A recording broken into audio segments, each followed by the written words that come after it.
ዩክሬን ጦርነቱን ለማስቆም በቀረበው የሰላም እቅድ ላይ ከአሜሪካ ጋር መግባባት ላይ ደረሰች። ዩክሬን ከሩሲያ ጋር እያደረገች ያለውን ጦርነትን ለማስቆም በተዘጋጀ የሰላም ስምምነት ላይ ከአሜሪካ ጋር የጋራ መግባባት ላይ መድረሳቸውን አስታወቀች።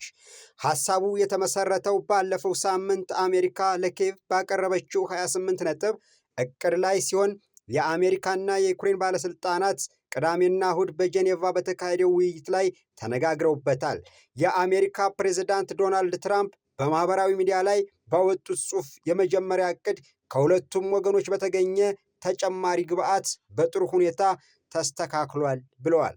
ልዩ መልእክተኛ ስቲቭ ዊትኮቭ በሚቀጥለው ሳምንት በሞስኮ የሩሲያ ፕሬዝዳንት ቪላዲሚር ፑቲን እንደሚነጋገሩ ማዘዛቸውን ተናግረዋል። የአሜሪካ የጦር ሰራዊት ጸሐፊ ዳን ድሪስኮል በዚህ ሳምንት የዩክሬን መሪዎችን ያገኛሉ ተብሎ ይጠበቃል። የዩክሬን ፕሬዝዳንት ዘለንስኪ ማክሰኞ ዕለት ከትራምፕ ጋር ለመገናኘት ዝግጁ መሆናቸውን ተናግረዋል። አስተዳደራቸው ከወሩ መጨረሻ በፊት ስብሰባ ለማድረግ አቅዷል። ከአሜሪካና ከፕሬዝዳንት ዶናልድ ትራምፕ ጋር የበለጠ ንቁ ትብብር አደርጋለሁ የሚል እምነት አለኝ። አብዛኛው በአሜሪካ ላይ የተመሰረተ ነው፣ ምክንያቱም ሩሲያ ለአሜሪካ ጥንካሬ ከፍተኛ ትኩረት ትሰጣለች ብለዋል። ከአንድ ቀን በፊት ዘለንስኪ የ28 ነጥብ እቅዱ ለዝቧል፣ አንድ ድንጋጤዎችም ተወግደዋል ብለዋል። ትራምፕ በማህበራዊ ሚዲያ ላይ ከዘለንስኪና ከፑቲን ጋር ለመገናኘት በጉጉት እንደሚጠባበቁና ይህ የሚሆነው ግን ይህንን ጦርነት ለማስቆም የተደረገው ስምምነት ሲጠናቀቅ ወይም የመጨረሻ ደረጃ ላይ ሲደርስ ብቻ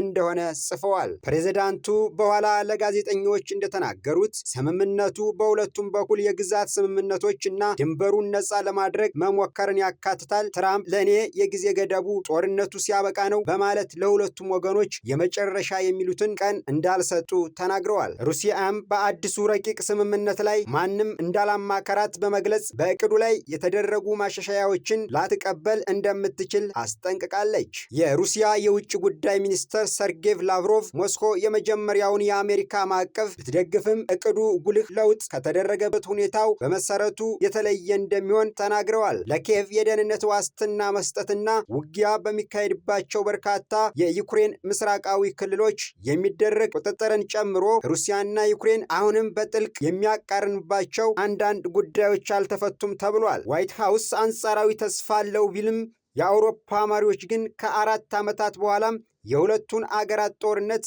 የሚያስቆም የሰላም ስምምነት ስለመድረሱ ጥርጣሬ አላቸው። የፈረንሳዩ ፕሬዝዳንት ኢማኑኤል ማክሮን ሩሲያ ተኩስ ለማቆም ፍላጎት የላትም ሲሉ፣ የዩኬው ጠቅላይ ሚኒስተር ጽሕፈት ቤት በበኩሉ ረዥም መንገድ ይቀራል እና ከፊት ያለው መንገድ ደግሞ አስቸጋሪ ነው በማለት አስጠንቅቀዋል። ማክሰኞ ዕለት ማክሮን እና የእንግሊዝ ጠቅላይ ሚኒስተር ሰር ኪር ስታርመር በአውሮፓ የዩክሬን አጋሮች ቡድን ስብሰባን መርተዋል። በዚህ ጥሪ ወቅት የአሜሪካ የውጭ ጉዳይ ሚኒስተር ማርኮ ሩቢዮም ተቀላቅለው መሪዎቹ ለዩክሬን ሊሰጡ በሚችሉ የደህንነት ዋስትናዎች ላይ ስራውን ለማፍጠን ከአሜሪካ ጋር ግብረ ኃይል ለማቋቋም ተስማምተዋል። የደህንነት ዋስትናዎች ጉዳይ ሞስኮና ኪየቭ ከሚጋጩባቸው ጉዳዮች መካከል አንዱ ብቻ ነው። ሰኞ ዕለት ዘለንስኪ ሰላምን የሚያደናቅፈው ዋናው ችግር ፑቲን በኃይል የያዘውን ግዛት ህጋዊ ዕውቅና ለማግኘት ያቀረቡት ጥያቄ መሆኑን ተናግረዋል።